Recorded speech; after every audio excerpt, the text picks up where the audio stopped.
우리가 그리스도인들, 소위 말해 교회 다니는 사람들에게서 제일 많이 듣는 말이 예수 믿으세요라고 하는 말입니다.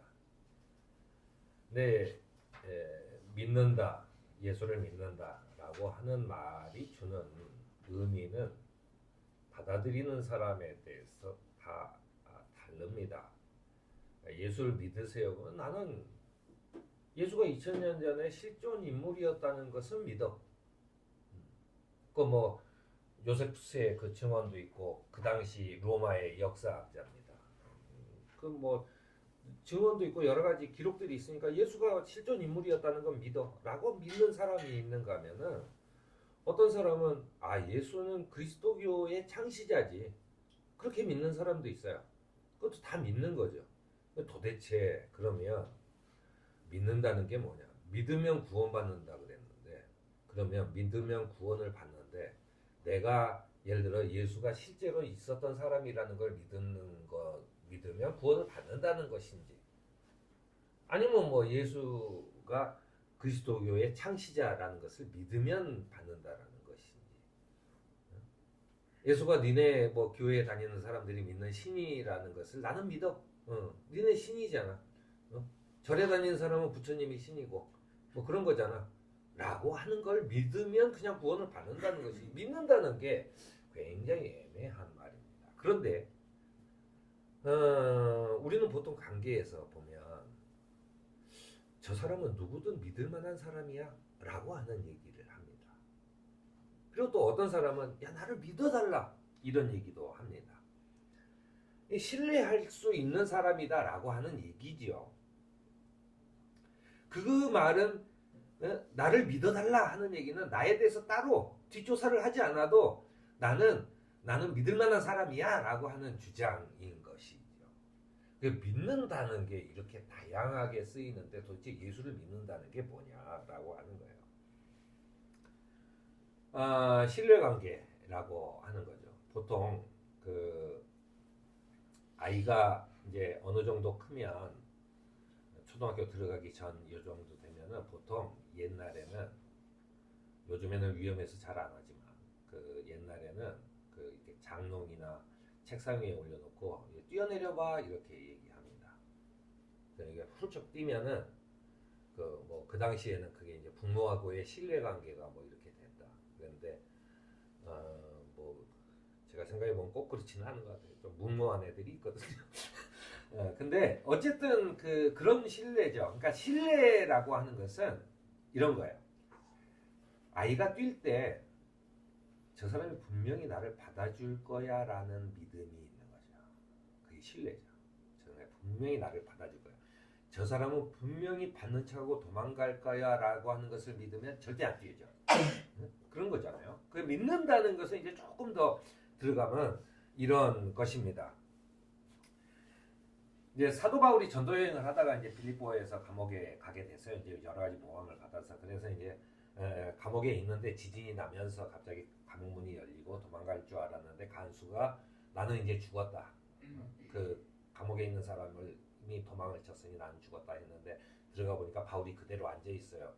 그래서 이제 당신은 정말로 스승님이십니다. 내가 어떻게 해야 사도님처럼 내가 구원을 받을 수 있습니까? 했을 때 교회 앞에마다 써있는 바로 그 얘기를 합니다. 주 예수를 믿으시오. 그러면 그대와 그대 집안이 구원을 얻을 것입니다. 라고 하는 아주 유명한 얘기를 사도 바울이 해요. 우리는 흔히 교회에서 이런 얘기를 합니다. 흔히 구원은 내가 무엇을 해서 얻어내는 것으로 생각을 합니다.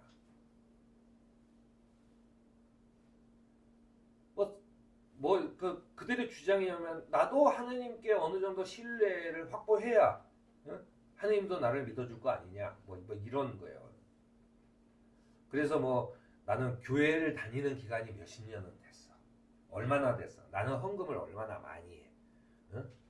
뭐 이렇게 하는 것으로 나는 예수 그리스도와 조금 더 니네보다는 더 가까워 신뢰관계가 더 좋다라고 하는 얘기를 합니다. 근데 우리가 생각해야 될 것은 비단 주일 출석이나 헌금뿐만 아니라 또 요즘엔 이런 것도 있어요. 내가 하느님을 기쁘시게 하는 일로 좋은 봉사를 하는 것, 이것이 내가 하느님과 좀 더 가까이. 우리 교회도 이제 그 품에랄지 나눔과 나눔을 통해서 여러 가지 좋은 일들을 합니다. 그러면 우리가 이런 생각을 해요. 우리가 이렇게 좋은 일을 하기 때문에 하느님과 내가 좀 더 가까워지는 거 아닌가라고 하는 생각을 합니다. 그런데 우리가 여기서 생각해 봐야 될 게 있어요.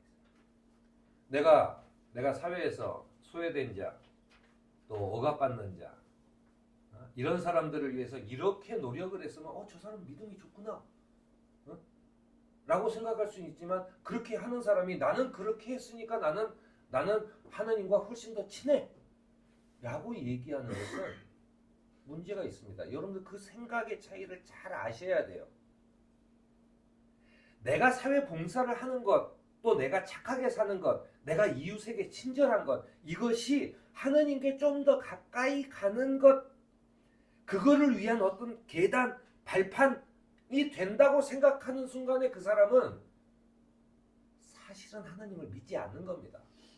왜냐면 내가 이만큼 해줬으니까 해라는 거예요. 그건 거래죠. 신뢰관계가 아니에요. 거래죠. 그거는. 근데 하나님, 내가 이만큼 해서 뭣도 하고 동네를 위해서 이런 것도 하고 저런 것도 했으니 나는 솔직한 얘기로 교회를 빛나게 하고 그런 거 아닙니까? 그러니까 나는 천당의 한쪽 구석이라도 내가 차지할 자격이 있지 않습니까? 라고 생각하는 것은 안 되는 거예요. 내가 헌금을 이만큼 했고, 내가 주일 출석을 이만큼 했고, 내가 평생을 주일학교 때부터 교회를 다녔고 했는데 나는 당연히 가는 거 아닙니까? 라고 하는 것은 거래지 신뢰관계야.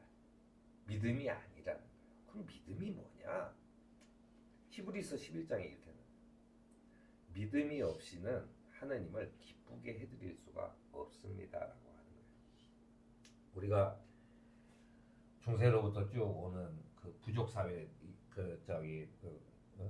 예전에 구석기 시대부터 부족 사회에서부터 도시 국가가 형성이 되고, 그리고 왕권이 형성이 되고, 그리고 오면서 수많은 그 어려움을 겪고 지금은 이제 민주 사회로 가요.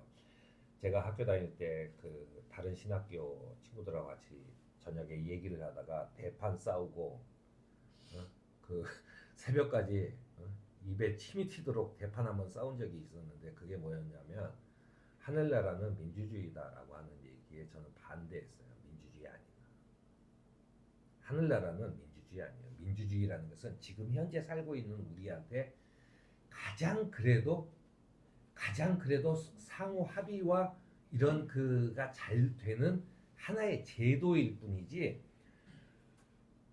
하느님의 나라가 민주주의인가요? 큰일 나는 일이에요. 민주주의 아니에요. 하느님 나라는 뭐예요? 왕권 국가예요. 하느님이 예수 그리스도가 왕이 되시는 국가예요. 그런데 그 왕권 국가이기 때문에 그러면 우리가 하느님의 나라에 가면은 그러면은 조선시대로 돌아가는 건가? 아니죠. 왕권 국가인데 뭐냐 하면 그것은 믿음 안에서 서로 그렇게 된다라는 거예요.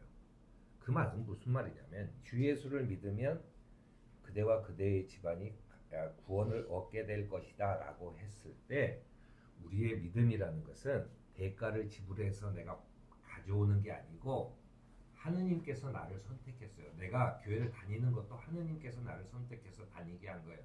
내가 그렇게 해서 교회를 다니다 보니까 내가 어떻게 됐어요? 내가 예수님과 친구가 되고, 예수님께서 너도 나와 같이 상속자가 돼 라고 말씀해 주신 거예요. 그럼 뭐예요? 우리는 하느님 나라의 상속자가 돼 있고, 그 다음에 정치 사회적으로 보면은 하느님 나라의 시민권자의 역할을 받은 거예요. 자, 그러면 어떻게 해야 되겠어요? 아버지나 어머니의 마음을 따라 사는 자식의 입장으로 사는 것이 하느님 나라를 사는 거예요. 내가 사회 운동을 하고, 내가 헌금을 얼마나 하고, 내가 교회를 얼마나 다니고, 내가 봉사를 얼마나 했고 라고 해서 하는 게 아니라 내가 상속자이기 때문에 하는 겁니다. 아버지 회사가 빌딩이 하나가 큰 거 있어요. 응? 자식이 내 건물이니까 내가 상속받을 거니까 쓰레기 함부로 버리고 사람들 함부로 대하고, 응? 이렇게 대하면 그 부모가 쟤한테 상속을 해준 게 맞나? 라는 생각을 하겠죠. 하지만 이 친구가 사람들한테 인사도 잘하고 쓰레기도 치우고 그냥 겸손하게 늘 그렇게 하는 걸 보면서 아, 쟤는 이걸 다 가졌다는 마음의 여유가 굉장히 크구나 라고 했을 때 저렇게 큰 마음이 가진 녀석한테는 내가 상속해줘도 괜찮겠다 싶은 마음이 드는 거죠. 우리가 사는 것은 그래서 하는 겁니다. 우리가 사회봉사를 왜 해요? 우리가 헌금을 왜 합니까? 우리가 교회 출석을 왜 해요? 내가 하느님의 사랑을 받아내기 위해서 하는 것이 아니라 이미 내가 사랑을 받고 있기 때문에 그 표현을 하는 겁니다. 내가 여유 있게 사는 거예요. 그렇게 쪼들리고 어려운 환경 속에서도 여유 있고 매사가 목숨 너는 곧 죽을 거야라는 그런 얘기들을 들어도 그 여유가 있는 삶, 오히려 다른 사람을 도와. 응? 자기가 손해보면서도 저 사람은 왜 저렇게 여유가 있지? 가진 게 많으니까. 뭘 가졌어요? 하느님 나라의 상속자가 돼요. 하느님 나라의 시민권자예요. 나는 이제 비행기만 타면 하느님 나라로 바로 들어가요. 비자가 있어야 들어가는 게 아니라 내가 시민권자이기 때문에 바로 통과한다. 바로 그거죠. 그 여유가 있게 사는 겁니다. 그러니까 내가 믿어야 된다라고 했을 때는 첫째 이해해야 돼요. 뭘 이해해야 되냐면 예수 믿는다는 게 뭔지. 그것은 하느님께서 나를 선택해서 이미 나를 하는 나라의 시민권자로 찍어 두셨어. 그럼 내가 다 가진 거예요. 이미 다 축복을 받을 때도 다 받은 거예요. 그러면 내가 이제는 여기 지상에 지구라는 별에 내가 식민지 백성으로 살아도 나는 한쪽에서는 하는 나라의 시민권자 여권이 있는 사람이에요. 그럼 난 좀 여유가 있죠. 거기서 내전이 일어나고 뭐가 해도 나는 갈 데가 있어. 왜냐면 여권만 있으면 바로 비행기 타면 가요. 나는. 응? 그런 여유가 있는 삶이죠. 그러니까 남을 도와주죠. 응? 그런 모습으로 하느님이신, 응?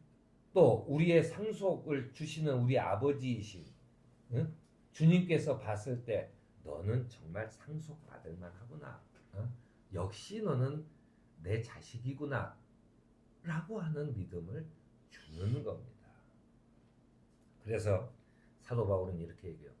사람은 마음으로 믿어서 의에 이르고, 의에 이른다는 것은 이 정이라고 하는 같은 뜻이지만은 여기에서 의에 이른다는 것은 하느님께서 너는 내 자식으로 괜찮구나 라고 하는 것이 의에 이르는 거예요. 하느님께서 의에 이른다고 하는 것은 하느님께 나를 인정하는 거예요. 네가 사는 거 보니까는 상속 받을 만해 라고 말하는 것이 의에 이르는 거예요. 그리고 나서 그걸로 끝나는 게 아니라 입으로 고백해서 구원에 이르게 된다는 거예요. 입으로 고백한다는 게 뭐예요? 내가 이해한 걸 말하는 거죠. 앵무새처럼 지저귀는 게 아니라 나는 이렇게 여유가 있어. 나는 괜찮아. 옛날에 우리 할아버지가 그 일제 시대 때 탄광인가 한경도 어디로 거기 가셨어요. 이제 조금씩 풀죽 같은 거를 주는데 꼭 기도를 하고 드시는 거예요. 그러니까 옆에서 사람들이 몇 숟갈씩 다 떠먹어 버리는 거예요. 그래서 할아버지는 기도를 하는 거죠. 남들이라도 먹었으니까 됐다. 그런 여유가 그 속에서 생기는 거죠. 똑같이 다 굶고 있는 거예요. 그런 여유가 생기는 거죠. 왜? 나는 갈 데가 있어요. 나는 가진 게 많으니까. 그런 여유가 있어요. 시몬 베드로도 결국 선생님은 살아계신 하느님의 아들 그리스도이십니다라고 고백을 해요. 이 말은 굉장히 중요한 얘기입니다. 선생님께서는 살아계신 하느님. 그러니까 그 실체가 그냥 우리가 믿는 당집이나 뭐 이렇게 뭐 무당들이 믿는 그런 야 그 어디 뭐 을지문덕 장군의 영이 나한테 있어 뭐 이런 얘기가 아니라 실제로 살아계신 하느님이 내 그리스도다. 하느님의 아들이다. 내 그리스도다. 나도 하느님의 아들과 똑같은 그런 자격을 부여받았다라고 하는 것을 믿게 되는 것을 고백했을 때 시몬 베드로도 칭찬을 받았다는 얘기입니다. 예수를 따라다니면서 굳어졌던 믿음이 입을 통해서 툭 튀어나온 말이라는 얘기입니다. 우리를 부르시는 주님 앞에 우리도 믿음으로 그를 따르고 순종하는 삶을 행동을 통해 여유있고 담대한 삶을 살아가는 저와 여러분이 되기를 바랍니다.